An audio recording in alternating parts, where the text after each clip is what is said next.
आइंदा 24 घंटों के दौरान भी खासतौर पे आज के दिन खैबर पख्तूनख्वा के ज़्यादातर पहाड़ी इलाकों में, इस्लामाबाद में, पंजाब के कुछ मैदानी इलाकों में गरज चमक के साथ बारिश का इम्कान है। जो रेनफॉल की सिवियरिटी है वो किसी हद तक कम हो जाएगी, 2 या 3 रोज। सच कोई बादल फटने का कोई वाक़या नहीं होता। बारिश जो है वो एक्सटेंसिव रेनफॉल होती है। खैबर पख्तूनख्वा के मुतादिद अजला क्लाउड बर्स्ट के बाद सैलाबी रैलों और लैंड स्लाइडिंग की सद में हैं। हर तरफ तबाही ही तबाही है।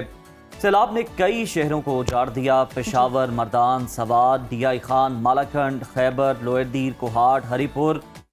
तेज बारिश के बायस सैलाबी सूरत हाल का सामना करना पड़ा इन इलाकों को। नदी नालों में इन बारिशों के बायस तुगयानी है और नशेबी इलाके ज़ेरे आब आ चुके हैं। सड़कें और गलियां डूब गई हैं और पानी घरों में दाखिल हो चुका। बिल्कुल तबाही के ही मनाज़िर दिखाई दे रहे हैं हर जानिब, जबकि खैबर पख्तूनख्वा में अमवात की तादाद 373 तक पहुँच गई है। 118 अफराद जख्मी हैं। महकमा मौसमियात की जानिब से आइंदा 48 घंटों में मजीद बारिशों की पेशगोई भी कर दी गई है, जबकि सूबाई हुकूमत ने बारिशों, सैलाब और लैंड स्लाइडिंग के खतरे के पेश नज़र मुतासरा इलाकों में 1 हफ्ते के लिए स्कूल बंद कर दिए हैं। खैबर पख्तूनख्वा में आइंदा मौसम की सूरत हाल क्या रहने वाली है, इस पर बात करने के लिए हमारे साथ मौजूद हैं चीफ मेट्रोलॉजिस्ट ज़हीर बाबर साहब। बहुत वेलकम कहेंगे आपको। सुनो पाकिस्तान भी कहेगा। इस वक्त हम देख रहे हैं कि खैबर पख्तूनख्वा में मौसम की सूरत हाल बहुत ज़्यादा ख़राब हो चुकी है और मज़ीद क्या देख रहे हैं आप, जैसे कि ये भी सुनने में आ रहा है कि 2 मज़ीद स्पेल भी आएंगे, तो किस हद तक मुतासिर हो रहा है ये इजला फेज से गुजर रही हैं। जुलाई और अगस्त जो है वो पीक मानसून सीजन होता है, जिसमें एक मैक्सिमम रेनफॉल जो है हमारे पास रिकॉर्ड किए जाते हैं। अभी पिछले चंद दिनों से जो है खैबर पख्तूनख्वा के ज़्यादातर हिस्सों में और पंजाब के कुछ हिस्सों में एक्सट्रीम रेनफॉल्स जो हैं वो रिकॉर्ड की गई हैं, जिसकी वजह से फ्लैश फ्लडिंग के बाद जो काफ़ी डिस्ट्रक्शन हुई है।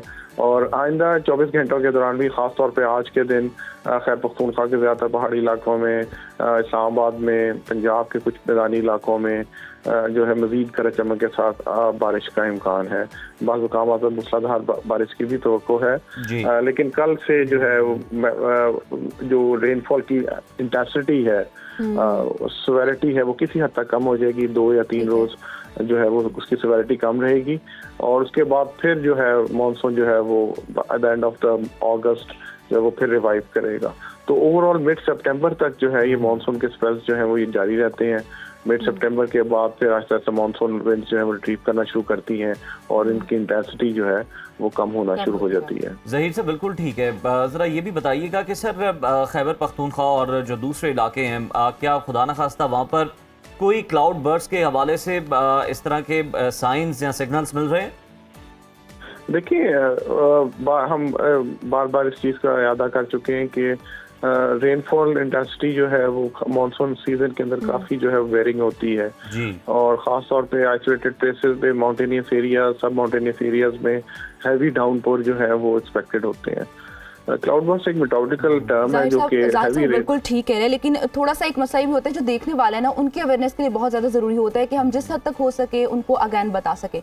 तो अगर आप एक बार और बता दें व्यूवर्स को कि क्लाउड बर्स्ट की बेसिक वजूहात क्या होती हैं और किन इलाकों में इसका खतरा ज़्यादा होता है, और ये वर्ड मतलब किस तरह से आया है और कौन सी बारिशों को ये कहा जा सकता है और किन को नहीं कहा जा सकता? देखिए, क्लाउड बर्स्ट जो हम एक मेट्रोलॉजिकल टर्म है जो कि यूज होती है एक्सटेंसिव रेनफॉल के लिए, almost more than 100 millimetre of rainfall in less than an hour और 10 किलोमीटर रेडियस। तो ये मेट्रोलॉजिकल टर्म है।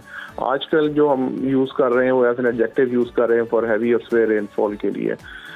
इसका क्लाउड के फटने से कोई ताल्लुक नहीं है, जिस तरह कि इसके नाम से शायद वो लोगों में इस चीज़ का तासर चला जाता है कि शायद कोई बादल फटते हैं और कोई इस तरह की बात होती है, लेकिन इसमें सच कोई बादल फटने का कोई वाक़या नहीं होता। बारिश जो है वो एक्सटेंसिव रेनफॉल होती है और एक्सटेंसिव रेनफॉल की वजह से खासतौर पर जो माउंटेनियस एरियाज हैं उसमें अगर एक्सटेंसिव रेनफॉल हो तो उसमें लैंडस्लाइड और फ्लैश फ्लडिंग जो है उसका जो चांसेस जो है वो बढ़ जाते हैं। तो ये जो हम पिछले देर देख रहे हैं वो जो एक तरह से इंटरलिंक्ड है, जो कि एक्सट्रीम वेदर इवेंट्स हैं, फ्लैश फ्लडिंग्स होती हैं, उसके साथ जो लैंड स्लाइड्स होती हैं, क्योंकि भुरभुरी मिट्टी हो गई हुई होती है, ज़मीन जो है वो सख्त नहीं है बारिश की वजह से। तो जब पानी मूव कर रहा है स्पीड के साथ तो उसकी वजह से साथ उसके साथ डैब्रीज और बोलक्स और बड़े बड़े पत्थर और लकड़ी, वो सारी चीज बिल्कुल ठीक है। मतलब इसमें जो है क्लैरिटी आ गई है ज़हीर साहब के, मतलब कम वक्त में किसी एक मखसूस एरिया के अंदर अगर ज़्यादा बारिश हो जाए तो उसे क्लाउड बर्स्ट कहा जाता है। सर ये भी बताइएगा कि केपीके में किन शहरों में अर्बन फ्लडिंग का खदशा अब भी मौजूद है?